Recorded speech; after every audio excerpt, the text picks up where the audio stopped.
Fala pessoal, bem-vindo ao meu canal Thomas Foco na Mente. Recentemente eu gravei um vídeo falando sobre depressão, sobre o caso do Whindersson Nunes e do Michael Phelps e como essa depressão se desenrolou ao longo do tempo, dos anos. Separei alguns vídeos e agora eu queria aprofundar um pouco mais com vocês. Então, se você gosta desse tipo de conteúdo de saúde emocional, de como desenvolver ferramentas, como trabalhar o seu emocional para você ser uma pessoa resiliente, então já clica aí no sininho, já me segue para mais conteúdos como esse. Sem demora, vamos direto para o estudo de caso aqui. Eu separei os vídeos aqui do Whindersson Nunes e do Michael Phelps. Lembrando que eu trabalho com uma vertente que integra as três coisas: corpo, alma e espírito. Dificilmente, dentro da psicologia, eles conseguem levar o espírito em consideração no Brasil. Isso é diferente fora do país, principalmente nos Estados Unidos, porque lá é uma nação protestante. Então você consegue formar em psicologia levando em consideração a sua fé cristã. Infelizmente aqui no Brasil já tem casos de psicólogos que sofrem perseguição por conta disso, mas não se pode negar a influência da espiritualidade na saúde emocional. Harvard já fez estudos sobre, várias universidades já entenderam que não tem como eu separar uma coisa da outra. Então, assim, eu trouxe esses dois casos porque eles refletem de maneira bem clara o efeito na vida das pessoas. Para quem não sabe, o Whindersson Nunes foi da igreja, ele teve um pouco de base cristã e depois ele acabou não seguindo, né, seguindo o caminho ali do percurso do sucesso, da carreira dele. Então, tudo aquilo que ele almejou em vida acabou acontecendo, todos os seus sonhos. No entanto, ele foi uma estatística do curso de psicologia positiva de Harvard, né? Esse estudo, ele dizia que a maioria das pessoas que buscavam a felicidade acabavam inevitavelmente infelizes, porque eles nem sabem o que isso é. Então, você vê muitos artistas aí sofrendo depressão, muitos artistas de rock, cantores, artistas de Hollywood, atores. Então são pessoas que almejaram sucesso e chegaram lá, não era nada daquilo que elas esperavam. Então o Tal Ben-Shahar, que desenvolveu esse estudo de psicologia positiva, onde ele fala que a maioria das pessoas que buscam a felicidade acabam inevitavelmente infelizes. Então ele fez a pergunta inversa: o que as pessoas felizes têm em comum? E ele chegou a um acrônimo que é inicial de 5 palavras, que é SPIRE: espiritual, físico, intelectual, relacional e emocional. Então eu não busco diretamente felicidade, eu busco equilibrar essas 5 coisas e consequentemente eu vou ter um estilo de vida feliz. Vamos para o vídeo aqui para a gente analisar o que aconteceu com o Whindersson Nunes.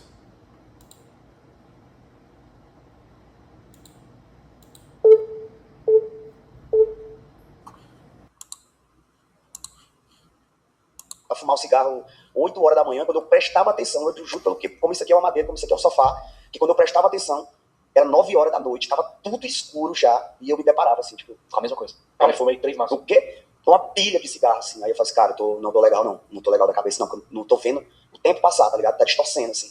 E eu fazia isso o dia inteiro, tá ligado? Eu era uma pessoa que eu acho que era por conta de desigualdade mesmo, assim, tá ligado? De dinheiro, que aí você vai vendo, eu tenho muito dinheiro na conta, eu ganho muito dinheiro, eu saio do lugar com 200 mil reais, eu saio do lugar que tá entendendo? Eu comecei a achar que eu não merecia, tá ligado?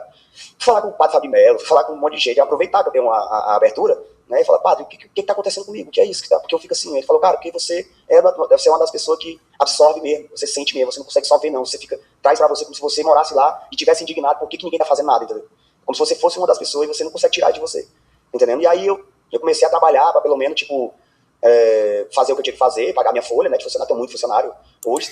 Então aqui ele diz que o motivo pelo qual ele adoeceu é porque ele sente muito vendo as pessoas sofrendo e ele tendo condição e vencendo na vida. E aqui é um grande equívoco, e também você vai ver em outros podcasts que ele fala outras coisas, ou seja, ele não tem clareza do real motivo que levou ele à depressão. Mas eu gosto de trazer muito um estudo, eu não vou saber agora, mas depois eu pesquiso para vocês, mas de onde veio, mas esse estudo diz o seguinte, que vários homens que foram para a guerra, quando eles voltaram, eles desenvolveram um transtorno pós-traumático, ou seja, os Estados Unidos, Segunda Guerra Mundial, convocaram todos os homens para a guerra, deram a eles armas, enfim, preparação militar, e mandaram eles para a guerra, pegar uma arma, né, atirar contra o inimigo.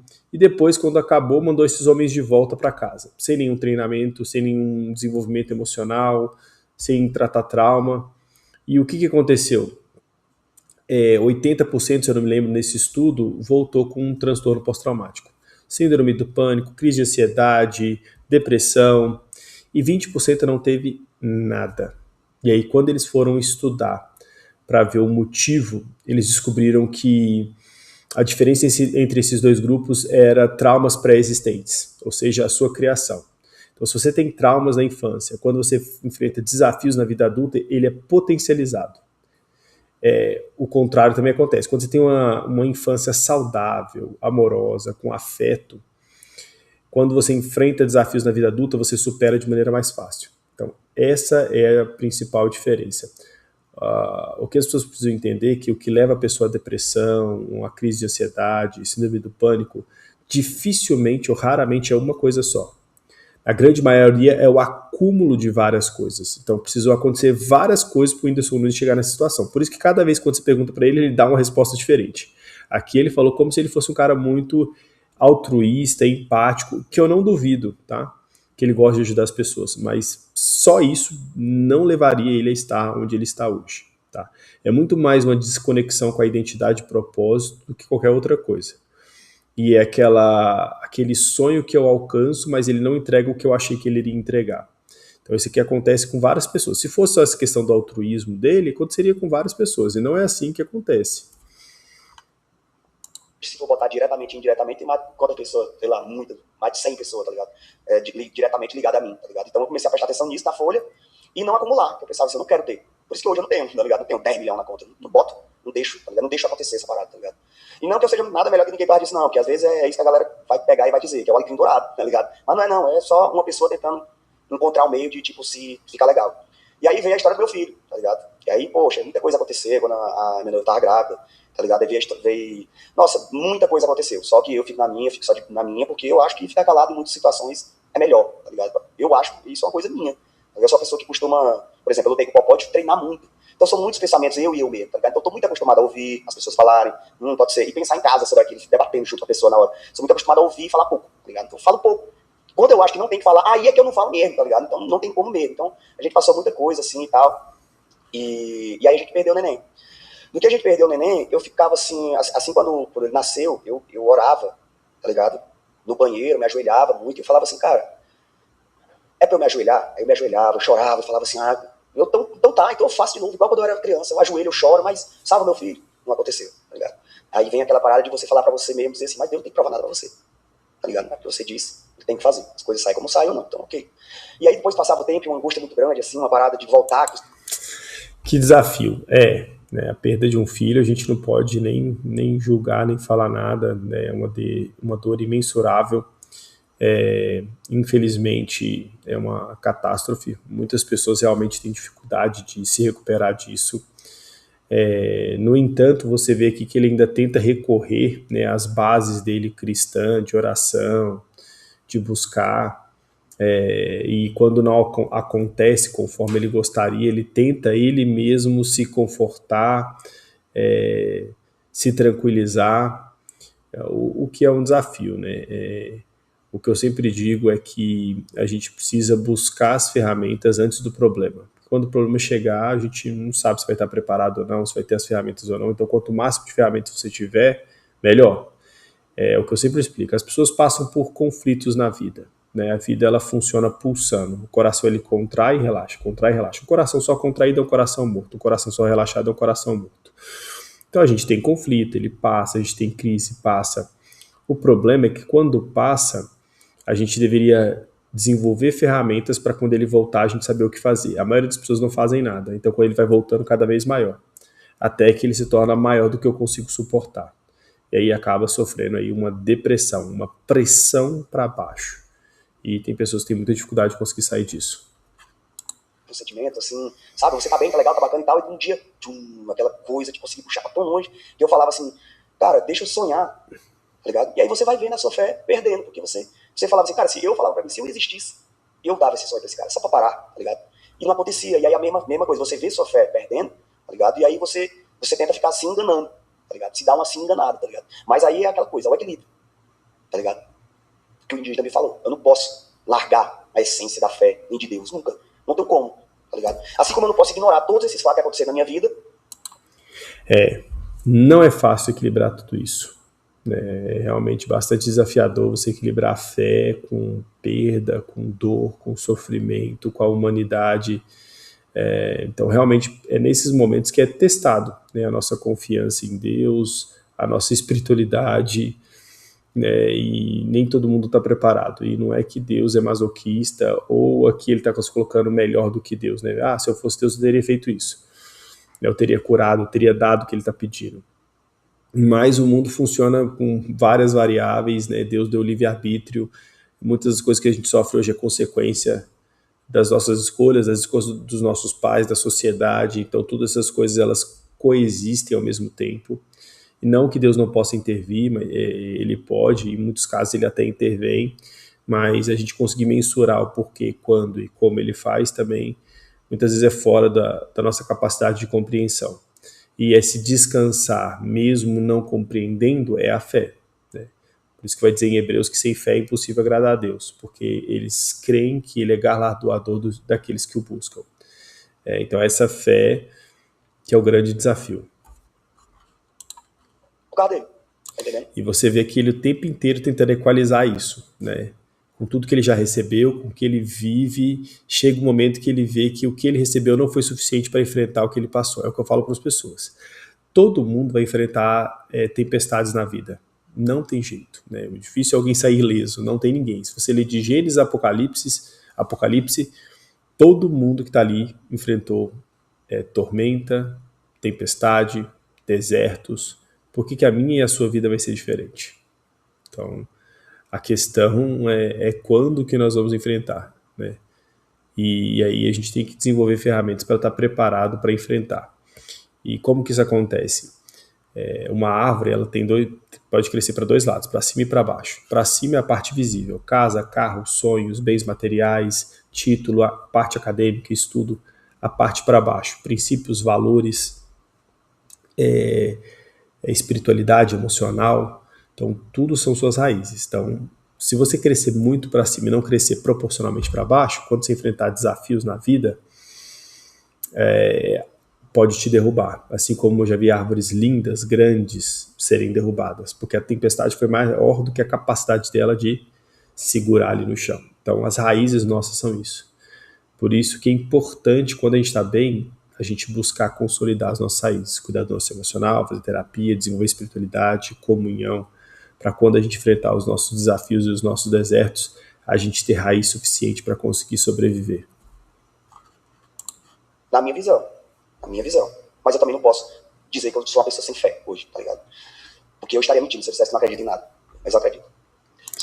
Existe uma grande diferença entre acreditar em Deus e ter uma fé prática diária. Né? É muito diferente, porque existem várias visões de Deus, várias visões até de Cristo, várias religiões que confessam que seguem a Cristo, mas elas praticam coisas completamente diferentes. Então é um grande desafio.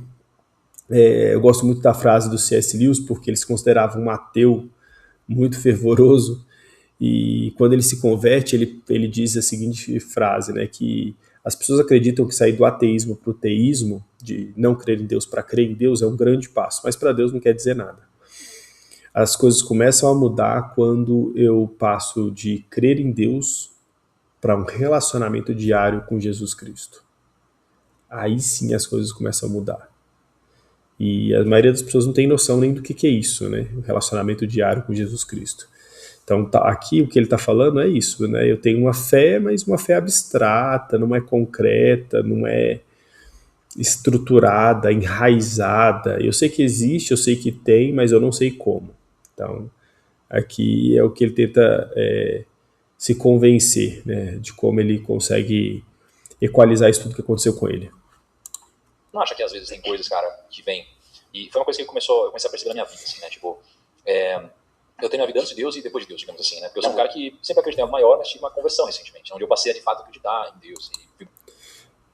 O Thiago Nigro aqui é impressionante, ele realmente converteu recentemente, e ele é um dos caras que eu respeito porque, diferente da maioria dos outros, que usaram o evangelho e o conhecimento espiritual deles para enriquecer, para lucrar, para extrair benefício da fraqueza, do mais fraco, ele não, ele já era rico quando ele converteu. Então isso para mim faz toda a diferença. Então ele não, a motivação, embora ele fala que foi entender mais sobre finanças, ele não foi porque ele precisava de mais dinheiro, né?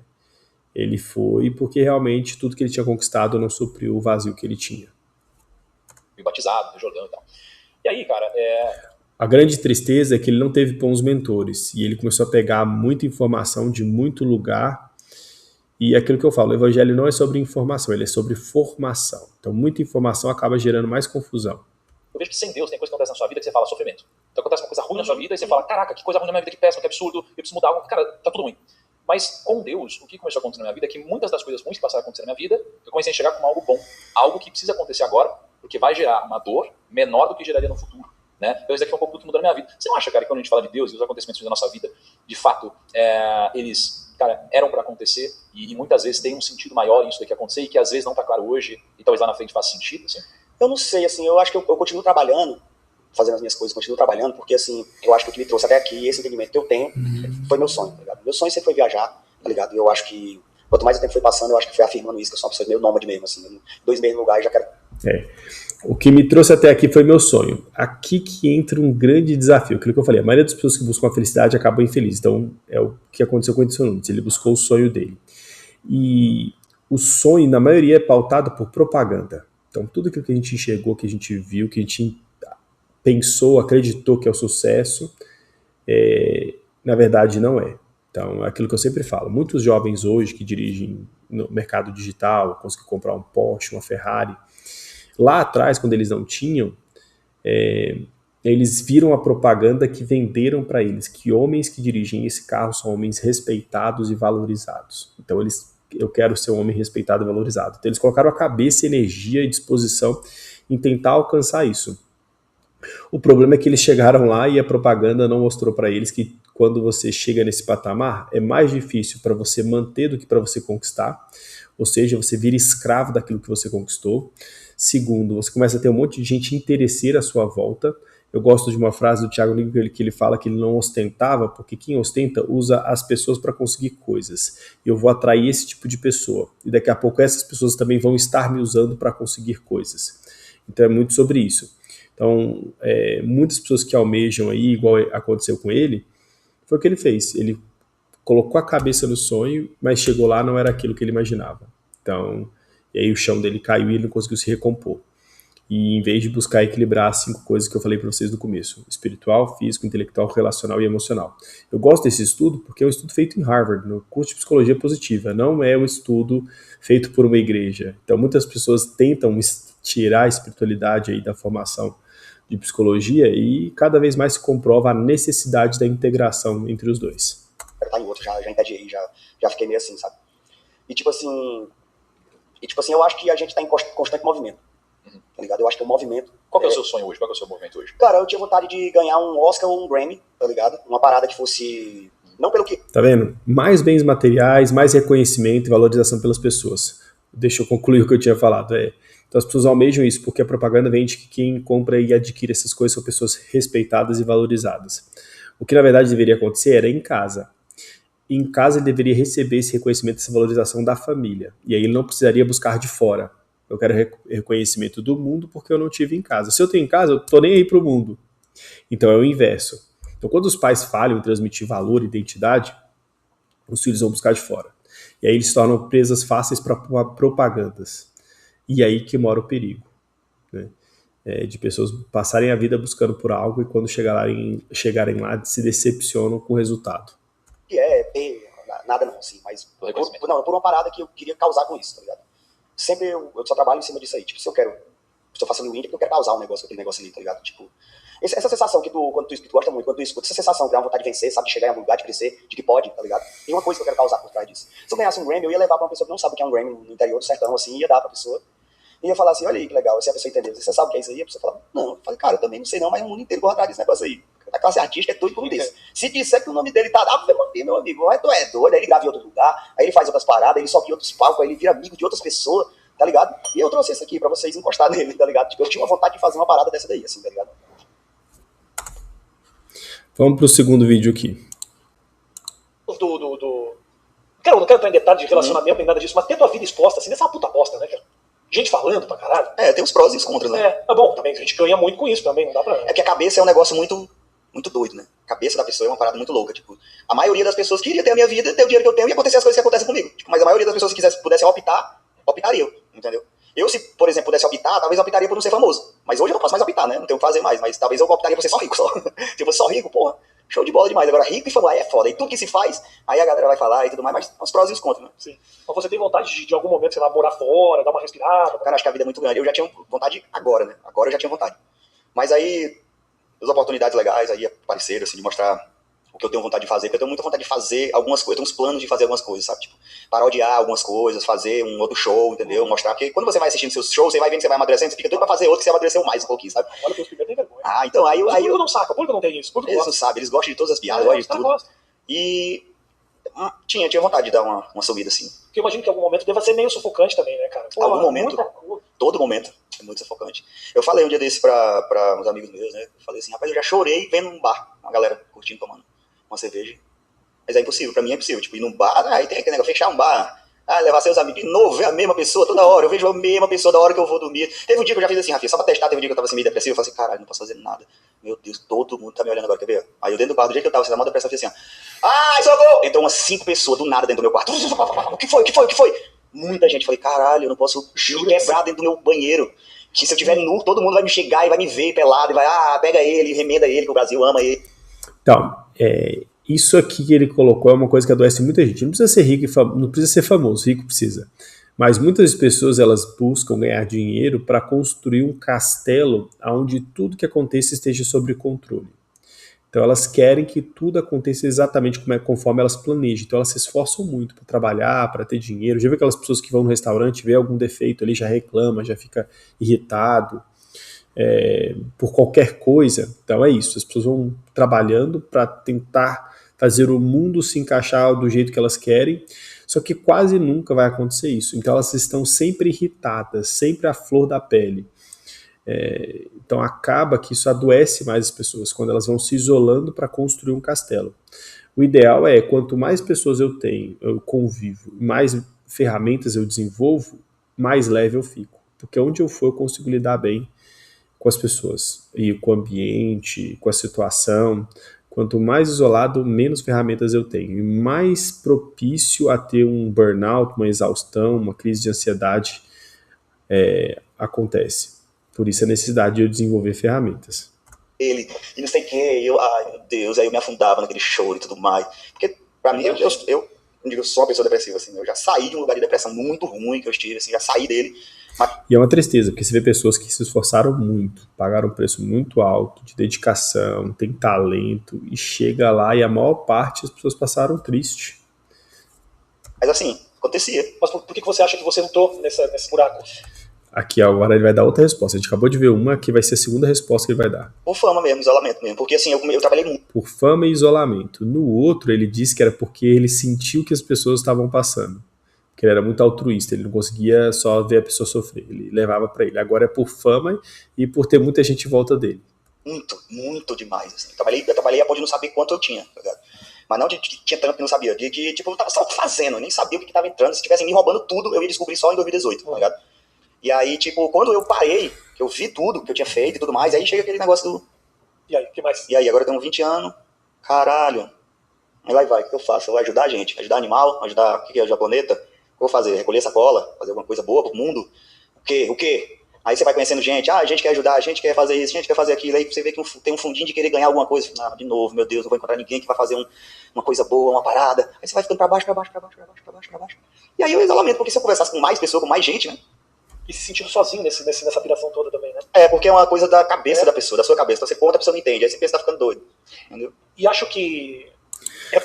É terrível essa depressão aí de você ter a sensação de que ninguém compreende você, de que ninguém entende você, é isso que vai adoecendo. Quanto mais pessoas eu me relaciono, menor deveria ser essa sensação. No entanto, não é isso que acontece. Quanto mais ele sobe de nível, mais distante ele fica das pessoas. Por isso a importância de eu conseguir equilibrar isso, de ter um acompanhamento. E acredite, ele teve acompanhamento com os melhores psiquiatras, com os melhores psicólogos, e ainda tem, e mesmo assim não consegue desenvolver essas ferramentas.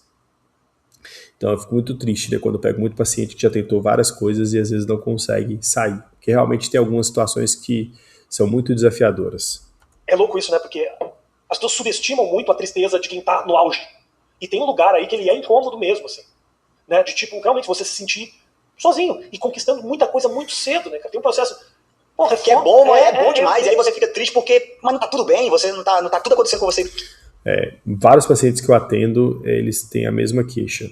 Eu olho para minha vida e não tem motivo para eu ficar triste. E eu estou triste. Então eu olho para minha realidade, a pessoa não se acha feia, a pessoa ganha bem, a pessoa não tem dívida, não tem doença, saúde ok. E ela fala, eu não consigo ficar bem. Eu olho para pessoas que estão em situações piores do que a minha e estão melhores do que eu. Por que isso acontece? Porque na grande maioria, 90% dos casos, o motivo pelo qual ela está mal não é pelo presente, mas é pelo passado. Então, é pelo acúmulo de coisas não tratadas que estão no passado. O cérebro tem uma coisa que se chama resposta adaptativa, que eu acho impressionante, divino, que é quando a pessoa é criança, o cérebro se adapta à realidade para não sofrer. Então, eu já vi casos onde o pai estava doente, no hospital, em estado muito grave, e a criança jogando bola, brincando com os amiguinhos, como se nada tivesse acontecido. Porque o cérebro dela, ele se adapta ao momento para não sofrer, porque se ele entendesse a realidade, ele também não levantava de uma cama, ele entrava numa depressão. Então, o cérebro camufla aquilo, ele se adapta, mas quando você vai envelhecendo, você vai atingindo certa maturidade, ele traz de volta para que você trate aquilo. E se você não tratar, a dor vai só ir se intensificando. E eu fico buscando resposta no aqui e agora, no presente, e eu não encontro. Por isso que as pessoas entram em crise, porque elas querem achar uma resposta no presente, e elas não vão encontrar. Queria, como você pediu, aí você fica triste, você parece que você não está sendo grato pelas coisas que está chegando, que está acontecendo. Aí é uma cadeia que vai indo, vai indo. Mas você chegou ao ponto de querer se machucar, assim? Com certeza. Com muita certeza, toda certeza. Várias vezes. Eu fiz um tratamento psiquiátrico, assim, de fazer um retiro, tá ligado? Falar assim, olha, eu tô pensando isso e aquilo e não tô gostando, não. Queria mesmo que você me ajudasse. Com certeza. E essa conversa pra ter com o cara não deve ser muito fácil, né? Não, mas aí é aquela coisa de você, se você quer, né? Você quer fazer uma coisa boa. Não é isso que Jesus falava. Antes de fazer um milagre, ele falava, você quer? Você crê? Você vai, vamos nessa, entendeu? Então, tipo, parte um negócio ali de você. Minha tristeza é assim, eles falam com uma convicção, né? Jesus não falava, não era assim. É até eles querendo ouvir uma resposta da outra pessoa, se a outra pessoa concorda ou não. Mas é muito mais profundo, né, do que isso, né? A pessoa querer. Muita gente quer e não consegue. Eu atendo de clínica de usuários de droga, eu vejo eles chorando para parar de usar e não consegue. Se interna 1, 2, 3, 4, 5, 10 vezes, não consegue. Então não é só uma questão de querer, é uma questão de ferramenta e de ambiente propício. Então não é tão simples assim. Eu quero. Né? Infelizmente, isso não funciona para todo mundo. Você também fala assim, pronto, eu quero sair dessa parada, não gosto disso aqui. Entendeu? Porque tem uma romantização também, tá ligado? Da tristeza, a pessoa às vezes gosta de ser pra baixo, entendeu? E você pode pegar gosto por isso, entendeu? E isso lhe afunda mesmo. Tá? Então tá, esse foi o Whindersson Nunes, um grande desafio, né, em relação ao que ele passou. A gente torce para que ele melhore, né? O Whindersson Nunes, nós estamos torcendo para que você melhore logo. Agora, existe esse padrão de comportamento, né, onde ele tinha uma espiritualidade, ele abriu mão dela para correr atrás de um sonho. Isso aconteceu com várias pessoas, né? O Elvis Presley foi isso. Ele cantava nas igrejas, ele não foi valorizado lá dentro, ele foi buscar fama lá fora. E para quem viu o último filme que saiu dele, foi muito triste a vida dele. Né? Ele foi controlado por um agente que cuidava da agenda dele, que manipulou ele a vida inteira. Então, assim, você vê que foi uma história muito triste. E assim como ele tiveram vários. Então a espiritualidade é algo muito sério. E não significa também que quem fica na igreja é 100% feliz, né? Pois várias pessoas estão doentes dentro da igreja. Então existe, assim, umas ferramentas e uma maneira. Agora, está cada vez mais desafiador de você encontrar um ambiente espiritual saudável.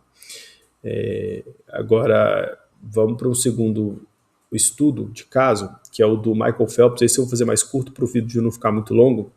Mas esse sim, a gente traz um resultado diferente do Whindersson Nunes. Michael Phelps, para quem não sabe, maior medalhista do mundo, olímpico, ele é nadador e acredita-se que nunca na história ninguém vai alcançar o número de medalhas que ele conseguiu. No entanto, ele teve uma época também tenebrosa na vida dele, onde ele teve depressão e por conta disso ele precisou ser internado. E aí eu vou trazer um trechinho para a gente poder discorrer um pouco sobre a diferença entre os dois casos aqui. Phelps tinha bebido no Horseshoe Casino em Baltimore quando a polícia o parou por andar a 130 km por hora em uma via de limite de velocidade de 90 km por hora no túnel Fort McHenry. I was setting myself up for some kind of failure, and I was screaming for help. Be advised, last name Phelps, first name Michael. Um teste de bafômetro revelou um nível de álcool no sangue de 0,14, quase o dobro do limite legal. Phelps foi preso e acusado de dirigir sob influência de álcool, sua segunda infração em 10 anos. He's lucky no one got hurt, but in the same token, that's heavy. It's not like it's your parents that are disappointed in you. It's the weight of the world.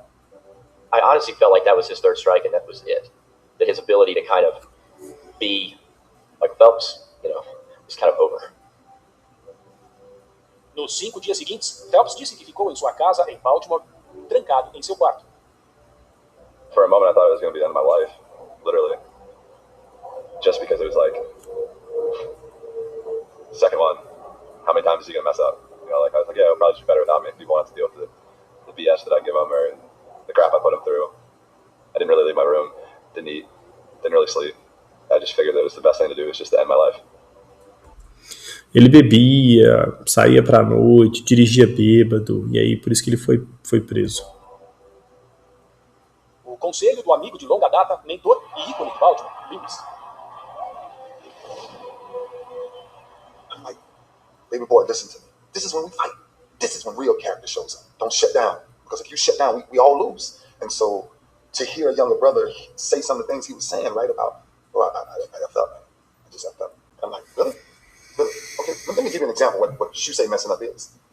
And so for me, I had to go back into some of my dark things and things that wasn't pretty on my side. And so what we started to reinstall in him was, let me show you who you are. I want to expose to you really who you are. Lewis e outras pessoas eventualmente convenceram Phelps a procurar ajuda em Meadows, uma clínica de reabilitação comportamental perto de Phoenix. Got into a car, shaking in the car, shaking when I got there, scared shitless. I started texting my mom saying I was afraid for the first time in my life. I was out of my comfort zone. I didn't like that. I think when you find your lowest point in your life, I think you're kind of open to a lot of things to try to change it and to try to get back on the right path. I was just surrendering. Por 45 dias em Meadows, Phelps trabalhou seus demônios internos pela primeira vez em sua vida. Entre as sessões de terapia, ele nadava em uma piscina muito limitante para quem é 18 vezes campeão olímpico. I would take 2 strokes and get to the other side. So I was like, well, don't really know what I'm going to do in here. Aqui que as coisas começam a mudar na vida dele. Ele leu esse livro, Uma Vida com Propósito, e esse livro impactou tremendamente a vida dele. É um livro que eu gosto muito, eu digo para alguns pacientes, escrito por Rick Warren, e ele vai trazer uma reflexão profunda sobre o que é viver uma vida com propósito, sair do automático, que era o que ele estava vivendo. Mesma coisa do Whindersson Nunes, colocou a cabeça dele no objetivo e foi até dar certo. No entanto, quando chegou lá, a vitória, o sucesso não trouxe para ele o que ele achou que traria. E aí ele acabou desenvolvendo um estilo de vida não muito saudável, disfuncional. Aí ele foi internado e ele começa a rever coisas e motivações e o inconsciente para saber do que ele é feito, o que tem dentro dele, para então encontrar um propósito. It's turned me into believing that there is a power greater than myself and there's a purpose for me on this planet. Second, third day he got in and he called me. He was like, man, this book is crazy. He was like, the things that's going on, oh my gosh, my brain is, bro, I cannot thank you freaking enough, man. Like, you saved my life. So that was the moment when I started to hear, coming out of, he will make it. Then he started calling me the things he was reading in the book. I was like, sinking in. For a long time, I thought it was the bring the family back together, baby. My therapist said, well, you failed. How does that feel? And then I read this, and I was like, you know what? I think it helped me when I was in a place where I needed the most help. A diferença aqui entre os dois é que o Michael Phelps, ele já começou com uma base muito mais sólida do que o Whindersson Nunes na espiritualidade. Muito do que as igrejas às vezes davam para as pessoas era muito pautado ou na carência ou na ganância. E não aprofundava muito numa espiritualidade saudável mais livre. Era sempre refém de um pastor, de uma denominação. E aqui ele encontra Deus num lugar onde ele já estava fundado e ele já era mais maduro, então ele já leu com mais clareza.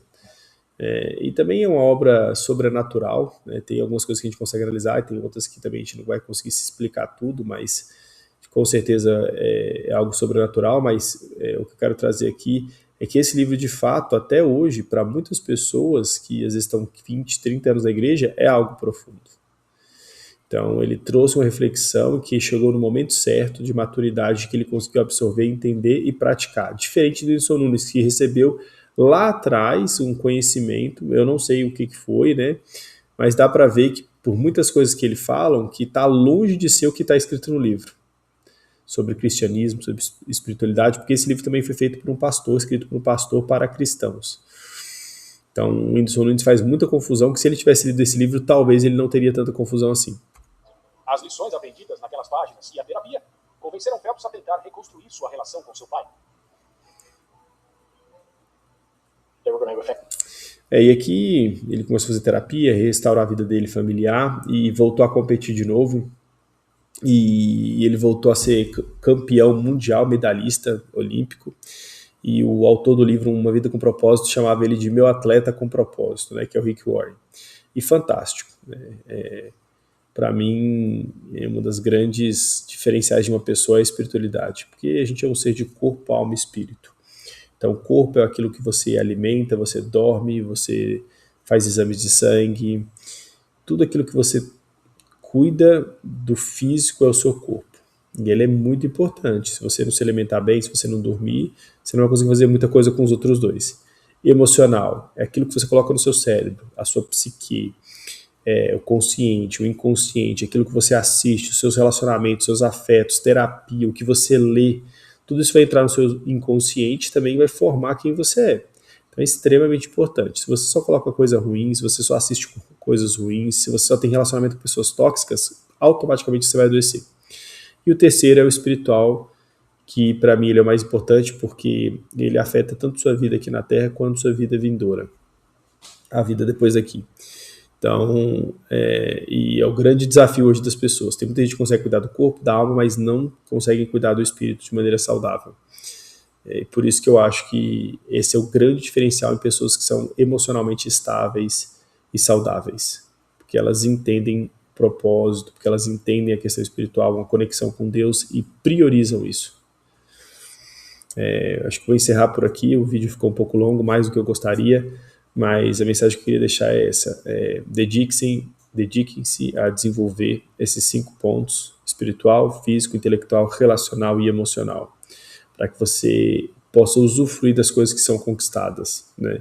Para que você não chegue lá e aconteça igual o Whindersson Nunes, você não tenha condição de usufruir tudo aquilo que você se esforçou a vida inteira para conquistar.